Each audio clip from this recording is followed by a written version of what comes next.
May nangyari sa amin na hindi ko makakalimutan. Andrea Brillantes inaming may nangyari di umano sa kanilang dalawa ni Elijah Canlas, kaya hinding-hindi niya ito malilimutan.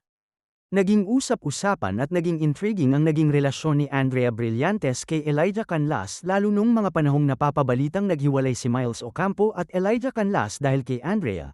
Mukhang may malalim na emosyonal na koneksyon si Andrea Brillantes kay Elijah Canlas, kung saan inamin niyang may nangyari sa kanilang dalawa na hindi niya malilimutan. Hindi malinaw sa mga pahayag kung ano ang eksaktong ibig niyang sabihin, ngunit ito ay tiyak na nagdulot ng malaking usap-usapan sa kanilang mga fans at kung ano nga kaya ang nangyari sa kanilang dalawa na hindi makakalimutan ni Andrea. Samantala kahit marami ang bumabatikos at nagbibigay ng maruming interpretasyon sa sinabing ito ni Andrea, maraming mga fans naman ang nagsasabing may kinalaman ito sa isang special na moment o isang mahalagang karanasan sa kanilang relasyon. Normal lang na maging memorable ito kay Andrea, at siguradong maraming mga tao lamang ang naging curious tungkol dito. Si Andrea Brillantes at Elijah Canlas ay naging close talaga sa isa't isa.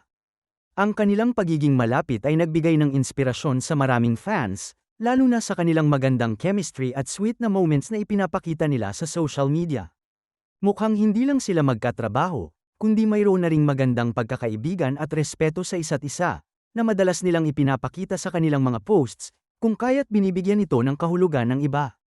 Sa mga kumakalat naman na isyu na ito na ibanggit ni Andrea Brillantes na lahat na lang ata ng lalaking malilink sa kanya ay binibigyan agad ng mali siya kung kaya't hinahayaan na niya ang mga tao kung ano man ang gusto nilang isipin at ayaw na nga niyang magbigay pa ng ibang pahayag dahil hindi din naman daw ito magiging effective. Masaya naman si Andrea Brillantes sa estado ng kanyang buhay, single ngayon at talagang wala pa naman daw siyang planong pumasok sa isang relasyon at ngayon ay nag-enjoy pa siyang mag-travel at bonding kasama ang kanyang mga kaibigan at pamilya niya.